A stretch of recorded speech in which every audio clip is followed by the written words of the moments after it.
بسم الله الرحمن الرحيم الحمد لله رب العالمين اللهم صل وسلم وبارك على رسولك وحبيبك سيدنا محمد وعلى آله وأصحابه أجمعين أما بعد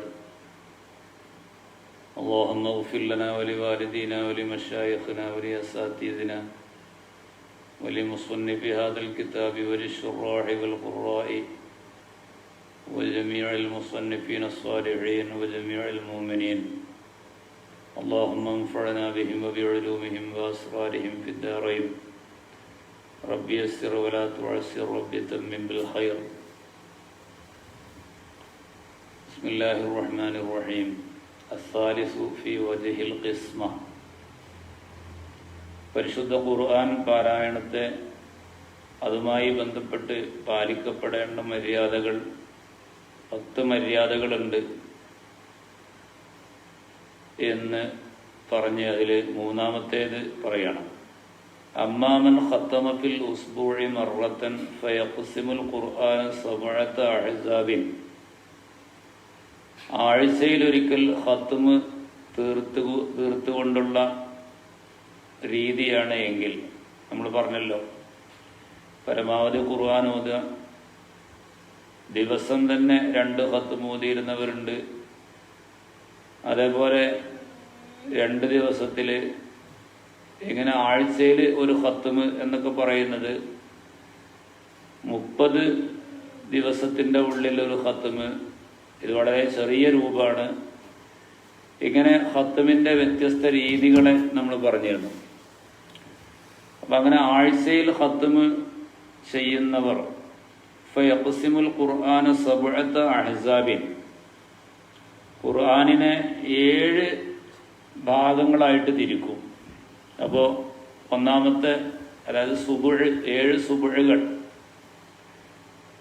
നോക്കൂ. ഫഖദ് ഹസബ സ്വഹാബത്ത് റളിയല്ലാഹു അൻഹും അൽ ഖുർആന അഹ്സാബൻ. സ്വഹാബത്ത് 7 ഭാഗങ്ങളായിട്ട് തിരിച്ചുകൊണ്ട് ഓതാറുണ്ടായിരുന്നു. ഫറുവിയാന ഉസ്മാൻ റളിയല്ലാഹു അൻഹു കാന യഫ്തതിഹു ലൈലത്തുൽ ജുമുഅത്തി ബിൽ ബഖറ ഇലൽ മാഇദ. അതിന്റെ രീതിയാണ് പറയുന്നത്. അൽ ബഖറ തുടങ്ങി സൂറത്തുൽ മാഇദ വരെ ഒരു ദിവസം ഓതും. ലൈലത്തു സബ്തി വെള്ളിയാഴ്ച തുടങ്ങുമ്പോഴാണ് ഇപ്പോൾ പറഞ്ഞത്. ശനിയാഴ്ച രാത്രി ബിൽ അൻആമി ഇലാ ഹൂദ്, രാത്രിയിൽ ഓത്താണ്. സൂറത്തുൽ അൻആം മുതൽ ഹൂദ് വരെ ഓതും. ലൈലത്തുൽ അഹദി, ഞായറാഴ്ച രാത്രി ബി യൂസുഫ ഇലാ മറിയം, സൂറത്ത് യൂസുഫ് മുതൽ സൂറത്ത് മറിയം വരെ ഓതും. ലൈലത്തുൽ ഇസ്നൈനി, തിങ്കളാഴ്ച രാത്രിയിൽ ബി ത്വാഹ, സൂറത്ത് ത്വാഹ മുതൽ ഇലാ ത്വാസീം മീം, അതേപോലെ മൂസ ഫിർഔൻ, ആ സൂറത്ത് വരെ ഒരു സൂറത്തന്നെ. ലൈലത്തുൽ സലാസാഇ ബിൽ അങ്കബൂത്ത് ഇലാ സ്വാദ്, അങ്കബൂത്ത് തുടങ്ങി സ്വാദ് വരെ. ലൈലത്തുൽ അർബിയായി, ബുധനാഴ്ച ബി തൻസീലിർ റഹ്മാൻ, ചൊവ്വാഴ്ച അങ്കബൂത്ത് മുതൽ സ്വാദ് വരെ, ബുധനാഴ്ച തൻസീൽ കിതാബ് മുതൽ പിന്നെ സൂറത്തുർ റഹ്മാൻ വരെ. അങ്ങനെ പിന്നെ യഖ്തിമു ലൈലത്തുൽ ഖമീസ്, സൂറത്തുർ റഹ്മാൻ മുതൽ വ്യാഴാഴ്ച രാത്രി അവിടെ ഖത്മ് തീർക്കും. ഇതിപ്പോ നമുക്ക് വിചാരിച്ചാൽ നടക്കാവുന്ന ഒരു സംഗതിയാണ്. അപ്പൊ 7 ദിവസം കൊണ്ട് ഖുർആൻ ഓതുമ്പോൾ ഈ തരത്തിലായിരുന്നു ഉസ്മാൻ ഇബ്നു അഫ്ഫാൻ റളിയല്ലാഹു അൻഹു അടക്കമുള്ള പല സ്വഹാബത്തും ഭാഗമാക്കി തിരിച്ചു ഓതിയിരുന്നത്. ഇതില് ഒരു പ്രത്യേകത കൂടി ഉണ്ട്. ഒരു ദിവസം കുറേ ഓതുക, പിന്നെ കുറച്ച്, അങ്ങനെയല്ല. അപ്പോൾ ഒരു കൃത്യമായ രീതിയിൽ ഇങ്ങനെ പാലിച്ചു വരുന്ന ഒരു വൃത്തി കൂടി ഇതിലുണ്ട്. ഒരാള് 7 ദിവസം എന്ന് പറയുമ്പോൾ ഖുർആനിന്റെ ഒരു 30 ജുസയിൽ 20 ജുസും അല്ലെങ്കിൽ 15 ജുസു ഒരു ദിവസം ഓതുക, പിന്നെ ബാക്കി 15 ദിവസം ജുസ് ബാക്കി 6 ദിവസം കൊണ്ട് ഓതുക. അങ്ങനെയായാലും 7 ദിവസം കൊണ്ട് തീരും. പക്ഷെ ഇങ്ങനെ കൃത്യമായി ഭാഗം തിരിച്ചുകൊണ്ട് ഓതുന്ന ഒരു രീതി ഉണ്ടായിരുന്നു. അതായത് നമ്മുടെ ജീവിതത്തിന്റെ ഒരു ശൈലിയുടെ ഭാഗമായിട്ട്, ഒരു ചര്യയുടെ ഭാഗമായിട്ട്, ജീവിത ശൈലിയുടെ ഭാഗമായിട്ട് പരിശുദ്ധ ഖുർആൻ പാരായണത്തെ കൂടി ഉപയോഗപ്പെടുത്തി, അല്ലെങ്കിൽ അങ്ങനെ തർത്തീബാക്കി എന്നാണ് പറഞ്ഞതിന്റെ അർത്ഥം. ഒരാള് ഇത്ര ഭക്ഷണം കഴിക്കും, അല്ലെങ്കിൽ ഒരു ദിവസം ഇത്ര 2 പ്രാവശ്യം കുളിക്കും, അല്ലെങ്കിൽ 1 പ്രാവശ്യം കുളിക്കും, അല്ലെങ്കിൽ പിന്നെ ഇസ്തിരി ഇടും. ഇങ്ങനെ തുടങ്ങിയിട്ട് നമുക്ക് പിന്നെ ഓരോന്നിനും നമ്മുടെ നടപടിക്രമങ്ങളുമായിട്ട് ബന്ധപ്പെട്ട് വ്യത്യസ്ത പിന്നെ ശൈലികൾ ഉണ്ടാവുമല്ലോ. ഇതേപോലെ അള്ളാഹുവിന്റെ കലാമാകുന്ന പരിശുദ്ധ ഖുർആനിനെ നമ്മൾ നമ്മുടെ ജീവിതത്തിന്റെ ഭാഗമാക്കി മാറ്റുകയാണ്. അപ്പൊ അതിന്റെ ഭാഗമാക്കി മാറ്റുമ്പോൾ 7 ഭാഗങ്ങളാക്കി തിരിച്ചിട്ട് 7ാമത്തെ ദിവസം ഖുർആൻ ഇങ്ങനെ ഖത്മ് തീർക്കുക. പിന്നെ ആ ദിവസം പിന്നെ അടുത്ത ഖത്മ് തുടങ്ങുക. അങ്ങനെ വബ്നു മസ്ഊദിൻ കാന യഖ്സിമുഹു അഖ്സാമൻ ലാ അലാ ഹാദ തർതീബി, അങ്ങനെയും ചെയ്യാറുണ്ടായിരുന്നു എന്നാ ഇബ്നു മസ്ഊദ് റളിയല്ലാഹു അൻഹു. അപ്പൊ അത് ചിലപ്പോൾ അങ്ങനെ ചിലപ്പോൾ ആളുകൾക്ക് നടക്കുള്ളൂ. അപ്പൊ അതിനും സ്വഹാബത്തിന്റെ ശൈലി ഉണ്ട് എന്നാണ് മനസ്സിലായത്. ചിലപ്പോൾ ഇങ്ങനെ കൃത്യമായിട്ട് ഒരു ദിവസം ഇത്ര, ചില ദിവസം കൂടുതൽ ഒഴിവുള്ളവരുണ്ടാവും, ചില ദിവസം ഒഴിവ് കുറവുള്ളവരുണ്ടാവും. ഇപ്പോൾ ഉദാഹരണത്തിന് വെള്ളിയാഴ്ച കൂടുതൽ ഓതുന്നവരുണ്ടാവും, ഞായറാഴ്ച കൂടുതൽ ഓതുന്നവരുണ്ടാവും. എന്നും ഒരേ തർത്തീബ് എന്നുള്ളത് നടക്കൂല എന്നുള്ളത് കാരണമായിട്ട് ഓതാതിരിക്കണ്ട. അതാണ് പറഞ്ഞത്. ഇബ്നു മസ്ഊദ് റളിയല്ലാഹു അൻഹു ഈ തർത്തീബ് ആയിക്കൊള്ളണമെന്നില്ല. വഖീല അഹ്സാബുൽ ഖുർആനി സബ്അത്തുൻ, ഖുർആനിന് 7 ഹിസ്ബാണ്. നമ്മുടെ മുസ്ഹഫിന്റെ വക്കിൽ ഇങ്ങനെ കാണാലോ ഹിസ്ബ്. അത് സ്വഹാബത്തിന്റെ കാലം മുതലേ ഉണ്ടായിരുന്നാണെന്നാ പറയണത്. ഹിസ്ബായിട്ട് ഇങ്ങനെ തിരിച്ചുകൊണ്ടുള്ളത്. അഹ്സാബുൽ ഖുർആനി സബ്അത്തുൻ ഫൽ ഹിസ്ബുൽ അവ്വൽ സലാസ സുവരിൻ, അതിൽ ഒന്നാമത്തെ ഹിസ്ബ് എന്ന് പറഞ്ഞാല് ആദ്യത്തെ 3 സൂറത്തുകൾ. രണ്ടാമത്തെ ഹിസ്ബ് എന്ന് പറഞ്ഞാല് 5 സുവരിൻ, പിന്നീടുള്ള 5 സൂറത്തുകൾ. ഒരു ഹിസ്ബ് സാലിസു, ഇങ്ങനെ അവസാനത്തേക്കാവുമ്പോഴേക്കും സൂറത്തുകൾ ചെറുതാകുന്നുണ്ടല്ലോ. അപ്പൊ മൂന്നാമത്തെ ഹിസ്ബ് സബ്ഉ സുവരിൻ, ഇതൊക്കെ 7 സൂറത്തുകൾ വരും. വറാബിഉ, നാലാമത്തെ പിന്നെ ഹിസ്ബ് തിസ്ഉ സുവരിൻ, 5 സൂറത്തുകൾ വരും. വൽ ഖാമിസു, അഞ്ചാമത്തെ ഹിസ്ബ് 11 സൂറത്തൻ, 11 സൂറത്ത് വരും. വസ്സാദിസു, ആറാമത്തെ 13 സൂറത്തൻ, 13 വരും. വസ്സാബിഉ, ഏഴാമത്തെ ഹിസ്ബ് അൽ മുഫസ്സൽ, തിവാലുൽ മുഫസ്സൽ എന്ന് പറയുന്ന ഖാഫ് സൂറത്ത് മുതൽ ഇലാ ആഖിരിഹി. ഹകദാ ഹസബഹു സ്വഹാബത്തു റളിയല്ലാഹു അൻഹും. ഇതിപ്പോ നേരത്തെ ഉസ്മാൻ ഇബ്നു അഫ്ഫാൻ റളിയല്ലാഹു അൻഹു ഹിസ്ബിൽ ചെറിയ വ്യത്യാസമേ ഉള്ളൂ. ഇങ്ങനെ 7 ഭാഗമാക്കി തിരിക്കുന്ന രീതി സ്വഹാബത്തിന് വ്യാപകമായിട്ടുണ്ടായിരുന്നു എന്നാണ് ഇപ്പൊ പറഞ്ഞത്. വഫീഹി ഖബറുൻ അൻ റസൂലില്ലാഹി സ്വല്ലല്ലാഹു അലൈഹി വസല്ലം, ഇങ്ങനെ നബി സ്വല്ലല്ലാഹു അലൈഹി വസല്ലം തങ്ങളുടേതായ ഒരു ഹദീസ് ഈ വിഷയത്തിൽ ഇങ്ങനെ 7 ഹിസ്ബുകളായിട്ട് ഭാഗങ്ങളായിട്ട് തിരിച്ചുകൊണ്ടുള്ളത് റിവായത്തുണ്ട് എന്നാണ്. വഹാദാ ഖബലാൻ തുഅമൽ അഖ്മാസു വൽ അഅ്ശാറു വൽ അജ്സാഉ ഫമാ സിവാ ഹാദാ മുഹദസുൻ. അപ്പൊ അങ്ങനെ ഹുംസുകളായിട്ടും ഇഷ്റുകളായിട്ടും ഒക്കെ ഉണ്ടായിരുന്നു എന്നുള്ള രീതി. ഏതായാലും ചുരുക്കത്തില് ഹിസ്ബുകളാക്കി തിരിക്കുക, ഭാഗങ്ങളാക്കി തിരിക്കുക, 7 ഭാഗങ്ങളാക്കി തിരിച്ചിട്ട് 7ാമത്തെ ദിവസം ഖത്മ് തീർക്കുക എന്ന രീതി സ്വഹാബത്തിന് റളിയല്ലാഹു അൻഹും വ്യാപകമായിട്ടുണ്ടായിരുന്നു എന്നാണ്. അപ്പൊ ഖുർആൻ പാരായണത്തെ നമ്മുടെ ജീവിതത്തിന്റെ ചര്യയുടെ ഭാഗമാക്കി ഭക്ഷണം കഴിക്കുക, ബ്രേക്ക്ഫാസ്റ്റ്, അതേപോലെ പിന്നെ ഉച്ചഭക്ഷണം, ഡിന്നർ, രാത്രി ഭക്ഷണം, ഇങ്ങനെ തുടങ്ങിയിട്ട് നമ്മൾ ഭക്ഷണം, ഇനി ഗുളിക കഴിക്കുന്നവര് അതേപോലെ കുളിക്കുക, പിന്നെ മറ്റു അലക്കുക, പിന്നെ ഇസ്തിരി ഇടുക, വീട് വൃത്തിയാക്കുക, ഇങ്ങനെ തുടങ്ങിയിട്ട് നമ്മുടെയൊക്കെ ജീവിതത്തിന്റെ ഭാഗമായിട്ട് നമ്മൾ ചെയ്യാറുള്ളത് പോലെ ഖുർആനിനെ ഒരു കൃത്യതയോടുകൂടെ പാരായണം ചെയ്യുക എന്ന് പറയുന്നത് കേവല പാരായണം, അതായത് വെറും പാരായണത്തിനേക്കാളേറെ ഒരു കൂലി ഇങ്ങനെ ഒരു കൃത്യത വരുത്തുന്നതിൽ ഉണ്ടാകും. കാരണം അങ്ങനെ കൃത്യത ഉണ്ടാകുമ്പോൾ, ഇപ്പോ ഉദാഹരണത്തിന് ഒരാളിപ്പോ പ്രഭാത സവാരിക്ക് ഇറങ്ങുകയാണെങ്കിൽ ഇത്ര കിലോമീറ്റർ ഇന്ന മുതൽ ഇന്നത് വരെ നടക്കുക എന്നുള്ള ഒരു ഇതുണ്ടാവും. അതേപോലെ രാവിലെ വൈകുന്നേരങ്ങളിൽ വ്യായാമം നടത്തുന്ന ഒരാള് ഇന്ന രീതിയിലൊക്കെ വ്യായാമം ചെയ്യുക എന്നുള്ള ഒരു സംഗതി ഉണ്ടാവും. ഓരോന്നിനും അങ്ങനെയാണ്. താടിയും മുടിയും വൃത്തിയാക്കുന്ന ഒരാൾക്ക് ഇങ്ങനെ രീതി ഉണ്ടാവും. ഇങ്ങനെ അപ്പൊ ഖുർആനെ നമ്മുടെ ഒരു ജീവിതത്തിന്റെ ഒരു ഭാഗമായിട്ട് മാറ്റുക എന്നുള്ളതാണ് ഇപ്പൊ പറഞ്ഞത്. ഇനി മുസ്ഹഫുമായിട്ട് ബന്ധപ്പെട്ട ചില വിഷയങ്ങൾ പറയണം. നമ്മൾ ഓതുന്ന മുസ്ഹഫിന്റെ കാര്യങ്ങൾ ഫിൽ കിതാബത്തി, അതായത് എഴുത്തുമായിട്ട് ബന്ധപ്പെട്ട് യുസ്തഹബ്ബു തഹ്സീനു കിതാബത്തിൽ ഖുർആനി വതബീനുഹു വലാ ബഅസ ബിൻ നുഖത്തി വൽ അലാമാത്തി ബിൽ ഹുംറത്തി വഗൈരിഹാ ഫഇന്നഹാ തസീനുൻ വതബീനുൻ വസദ്ദുൻ അൽ ഖത്ഇ വൽ ലഹനി ലിമൻ യഖറഉ എന്നാണ്. അതിപ്പോ നമ്മള് മുസ്ഹഫ് കാണാം, ചുവപ്പ് കൊണ്ടും കറുപ്പ് കൊണ്ടും നീല കൊണ്ടും ഇങ്ങനെ പ്രത്യേകം അടയാളപ്പെടുത്തി ചില പുള്ളികൾ ഹർക്കത്തുകളൊക്കെ പ്രത്യേക പിന്നെ രീതിയിൽ മാർക്ക് ചെയ്തുകൊണ്ട്, കളറിൽ മാർക്ക് ചെയ്തുകൊണ്ട്, അങ്ങനെ ഒരു തഹ്സീന് ചെയ്തുകൊണ്ടുള്ള മുസ്ഹഫിൽ ഓതുന്നതിന് കുഴപ്പമുണ്ടോ? അങ്ങനെ ഓതുന്നതിന് പ്രശ്നമൊന്നുമില്ല. കാരണം ചിലതൊക്കെ നമുക്ക് അങ്ങനെ പ്രത്യേകമായിട്ട് കണ്ണിൽ പെട്ടെന്ന് കാണാൻ, അതായത് ഒരു കളറിങ്ങിൽ, അതായത് പ്രത്യേക കളർ കൊണ്ട് രേഖപ്പെടുത്തിയാൽ, അടയാളപ്പെടുത്തിയാൽ ചിലപ്പോൾ നമ്മൾ കണ്ടുകൊണ്ട് പെട്ടെന്ന് ശ്രദ്ധയിൽപ്പെടാൻ അത് കാരണമാവും. ഇങ്ങനെ ചെയ്യാം എന്നാണ്. എന്നാൽ റുവിയാൻ ഷഅബി വ ഇബ്രാഹിം കറാഹിയത്തൻ നുഖത്ത് ബിൽ ഹുംറത്തി വാഖദിൽ ഉജ്റത്തി അലാ ദാലിക വകാനു യഖൂലൂന ജരിദുൽ ഖുർആൻ വല്ലന്നു ബിഹാഉലാഹി അന്നഹും കരിഹു ഫത്ഹ ഹാദൽ ബാബി ഖൗഫൻ മിൻ അൻ യുഅദ്ദ ഇലാ ഇഹ്ദാസി സിയാദാത്തിൻ വഹസ്മൻ ലിൽ ബാബി വതശബ്ബുഖ ഖാസത്തിൽ ഖുർആനി അമാ യത്തറഖു ഇലൈഹി തഗീറൻ എന്നാണ്. അതായത് താബിഈങ്ങളിൽപ്പെട്ട മഹാന്മാർ ആയിട്ടുള്ള ചിലർ ഇങ്ങനെ ഈ പ്രത്യേക മാർക്ക് ചെയ്തുകൊണ്ട് കുത്തും പുള്ളിയും ഒക്കെ അടയാളപ്പെടുത്തിയ മുസ്ഹഫിൽ ഓതുന്നതിന് തന്നെ അവര് ഓതുന്നത് ഒഴിവാക്കിയിരുന്നു എന്ന് ചില റിവായത്തുകളുണ്ട്. അതിന്റെ കാരണം മറ്റൊന്നല്ല, അത് ഓരോരുത്തർക്കും തോന്നിയ പോലെ മുസ്ഹഫിൽ പല രീതിയിൽ കളർ കൊണ്ട് അടയാളപ്പെടുത്തുക എന്നുള്ളതിന്റെ ഒരു ബാബ്, അതിനുള്ള ഒരു വാതിൽ തുറന്നിട്ട് കൊടുക്കണ്ട, അതിനുള്ള ഒരു അവസരം തുറന്നിട്ട് കൊടുക്കണ്ട എന്ന് നിൽക്കണ പറഞ്ഞത്. അല്ലാതെ നമ്മളിപ്പോ ഖിറാഅത്തിന്റെ സമയത്ത് ചില കുത്തുപുള്ളികളൊക്കെ പ്രത്യേകം നമ്മുടെ ശ്രദ്ധയിൽ വേണ്ടിയിട്ട് അങ്ങനെ ചെയ്യുന്നതിന്, അടയാളപ്പെടുത്തുന്നതിന്. പക്ഷെ ഓരോരുത്തർക്കും അങ്ങനെ വ്യത്യസ്ത രീതിയിൽ അവനവന്റെ അഭിരുചിക്ക് അനുസരിച്ച് അത് അടയാളപ്പെടുത്താനുള്ള ഒരു ബാബ് തുറന്നു കൊടുക്കണ്ട എന്നാണ് അപ്പൊ പറഞ്ഞതിന്റെ അർത്ഥം. വലായുനാലിക്ക കൗനുഹു മുഹദത്തൻ ഫക്കമ്മിൻ മുഹദത്തിൻ ഹസനിൻ, നിർമ്മിക്കുക എന്നുള്ളതാണ് തെറ്റ.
നബി സല്ലല്ലാഹു അലൈഹി വസല്ലം തങ്ങളുടെ കാലത്ത് ഈ രീതിയിലില്ല എന്ന് തന്നെ ബാധ്യതകളും തീർത്ത്, അതിന്റെ മര്യാദകൾ തീർത്ത് ഉച്ചരിച്ച് പിന്നെ അടുത്ത ഹർഫ് ഉച്ചരിക്കുന്ന രീതിയാണ് യഥാർത്ഥത്തിൽ പിന്നെ തെർത്തീൽ എന്ന് പറഞ്ഞാൽ. അപ്പോ സ്വാഭാവികമായിട്ടും കടുപ്പത്തിലുള്ള ഓത്ത് എന്ന് പറയുന്നത് നടക്കൂല.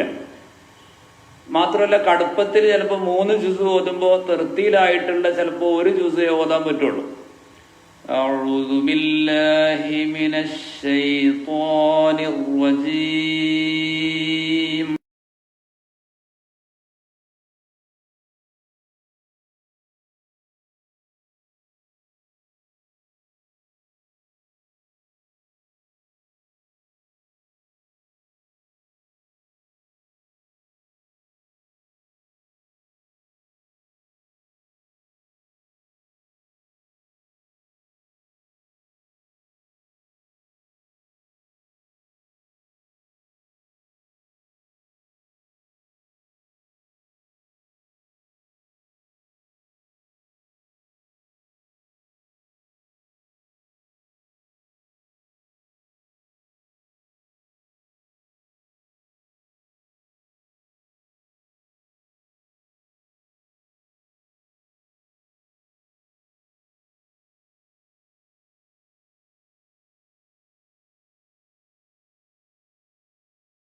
ولا أنتم عابدون ما أعبد ولا أنا عابد ما عبدتم ولا أنتم عابدون ما أعبد لكم دينكم ولي دين.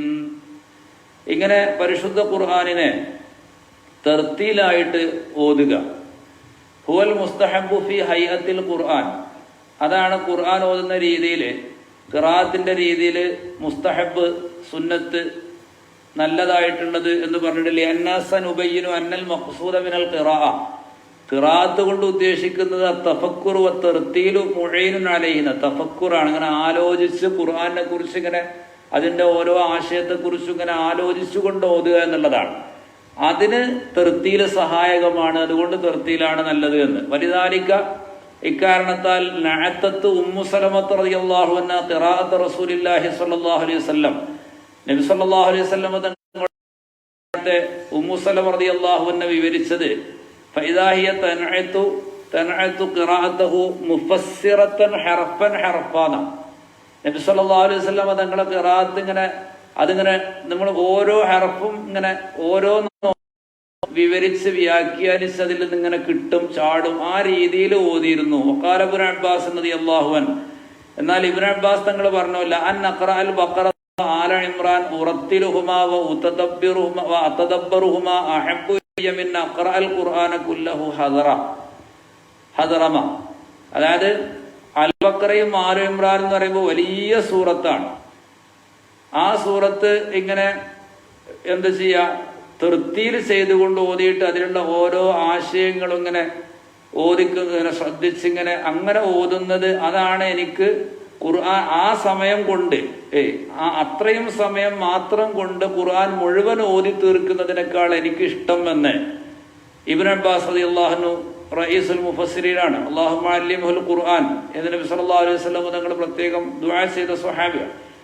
وقال ايضا لان اقرا اذا زلزل والقارئ اتدبرهما احب الي من ان اقرا البقره وآل عمران تهذيرا. ഇദാ സുൽസിലത്തും ഇദാ, അതേപോലെ തന്നെ അൽഖാരിയത്തും അൽഖാരിയ, ഈ രണ്ട് സൂറത്ത് പറഞ്ഞാൽ ശരിക്ക് ആഖിറത്തിന്റെ ഭയാനകതയെക്കുറിച്ചും അന്ത്യനാടിന്റെ കാഠിന്യത്തെക്കുറിച്ചും വളരെ കൃത്യമായിട്ട് ഇദാ സുൽസിലത്തിൽ അർളു സുൽസാലഹാ വ അഖ്റജത്തിൽ അർളു അസ്ഖാലഹാ. അപ്പൊ ശരിക്ക് കിടിലം കൊള്ളിക്കുന്ന തരത്തിലുള്ള പിന്നെ നമ്മുടെ ഹൃദയത്തിൽ വലിയ വലിയ പ്രകമ്പരം കൊള്ളിക്കുന്ന ആശയങ്ങളാണ്. അപ്പൊ ആ ആയത്തുകൾ ഇങ്ങനെ ഓതി തീർക്കുക എന്ന് പറയുമ്പോൾ ശരിക്കും അതിന്റെ എല്ലാ കാര്യങ്ങളെ കുറിച്ചും ഇങ്ങനെ ആലോചിച്ച് ഓതുമ്പോൾ കുറേ സമയം എടുത്ത് ഓതും. അത്രയും സമയം കൊണ്ട് ചിലപ്പോൾ ആല ഇംറാനും അൽ ബഖറയും തന്നെ ഓതാൻ ചിലപ്പോൾ പറ്റിയെന്ന് വരും. എന്നാലും ഇങ്ങനെ തദബ്ബുറോട് കൂടെ തർത്തീൽ ചെയ്തുകൊണ്ട് ഓതലാണ് എനിക്ക് നല്ലത്, ഇഷ്ടമെന്ന്. മുജാഹിദുൻ, പിന്നെ സഹാബ് ഖുർആൻ പണ്ഡിതനായ മുജാഹിദ് റളിയല്ലാഹു അൻഹുവിനോട് ചോദിച്ചു ദഖലാ ഫി സ്വലാ, രണ്ടാളും ഒപ്പാണ് നിസ്കരിക്കാൻ വന്നത്. ഫകാന ഖിയാമുഹുമാ വാഹിദൻ, രണ്ടാളും ഒപ്പാണ് ഖിയാമ്. പക്ഷേ ഇല്ലാ അന്ന അഹദഹുമാ ഖറഅ അൽ ബഖറ ഫഖത്ത് വല്ലാഖറു ഖറഅ അൽ ഖുർആന കുല്ല വഖാല ഹുമാ ഫിൽ അജ്രി സവാ. അതായത് ഒരാൾ അൽ ബഖറ ഓതിയിട്ടുള്ളൂ, മറ്റേ ആൾ ഖുർആൻ മുഴുവൻ ഓതിയെന്ന്. അവ രണ്ടാൾക്ക് ആർക്കാണ് കൂലിയെന്ന് അത് നമ്മൾ പ്രത്യേകം ശ്രദ്ധിക്കേണ്ടതാണ്.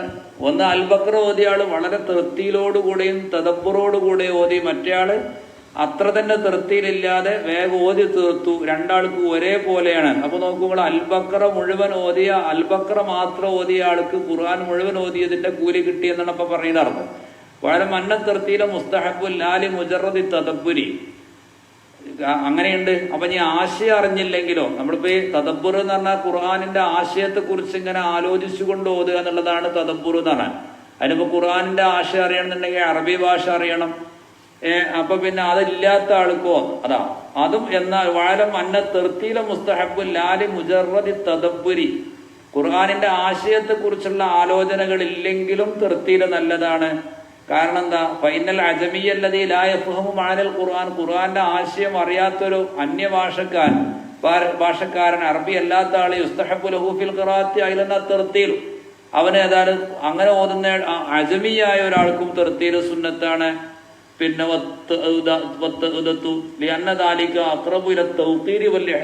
ഖുർആാനിനോടൊരു ബഹുമാനവും ആദരവും ഉണ്ടാകാൻ അത് കൂടുതൽ കാരണമാണ്. ഹൃദയത്തിൽ ആ ഖുർആൻ ഇങ്ങനെ ശരിക്കും ഇങ്ങനെ ഖുർആനിന്റെ ആ ഖിറാഅത്തിന്റെ ആ ഒരു മധുരവും അതിന്റെ ഒരു ഭക്തിയും അതിന്റെ ഒരു ഉൾഭയവും ഒക്കെ നമ്മുടെ കൽബിലേക്ക് വരാൻ പെട്ടെന്ന് ഓതി തീർക്കുന്നതിനേക്കാൾ നല്ലത് സാവധാനം ഓതുന്നതാണ്. പൊതുവേ തൃപ്തിയിലാണ് സുന്നത്ത് എന്നാണ് ഇപ്പൊ പറഞ്ഞതിന്റെ അർത്ഥം. പിന്നെ ഇപ്പോ ചില ആളുകൾക്ക് ചില പ്രത്യേക സാഹചര്യത്തിൽ വേഗം ഓതി തീർക്കാനുള്ള ആ ഒരു പിന്നെ തെറ്റാതെ തന്നെ ഓതാനുള്ള ഹദറായിട്ട് ഓതാനുള്ള ഒരു രീതി സ്വീകരിച്ചു വന്ന അതിന് കഴിവ് ആർജിച്ചു വന്ന ഒരാളെ സംബന്ധിച്ചിടത്തോളം അങ്ങനെ ഹദറാക്കി ഓതുന്നതിൽ തെറ്റില്ല എന്നാണ് പറഞ്ഞത്. അപ്പൊ ശരിക്കും പറഞ്ഞാൽ തൃപ്തിയിലുമായിട്ട് ബന്ധപ്പെട്ട വിഷയങ്ങളാണ് ഇപ്പൊ നമ്മൾ പറഞ്ഞത്. പരിശുദ്ധ ഖുർആനുമായിട്ട് ബന്ധപ്പെട്ട് അതിന്റെ ബർക്കത്തും അതിന്റെ മഹത്വം ഉൾക്കൊണ്ട് പാരായണം ചെയ്യാൻ അല്ലാഹു തആല നമുക്ക് തൗഫീഖ് നൽകട്ടെ. ربنا تقبل منا انك انت السميع العليم. اللهم احفظنا واحفظ جميع المؤمنين وبلاد المؤمنين من الآفات والبليات والامراض المخوفة يا ارحم الراحمين. اللهم اجعل صيامنا صيام الصائمين وقيامنا قيام القائمين. اللهم اجعل صيام وتقبل منا صيامنا وقيامنا واجعلها خالصة لوجهك الكريم واعتق رقابنا ورقاب المؤمنين من الديون والمظالم والنار وارحمنا وإياهم برحمتك يا أرحم الراحمين. صلى الله وسلم على سيدنا محمد وآله وصحبه.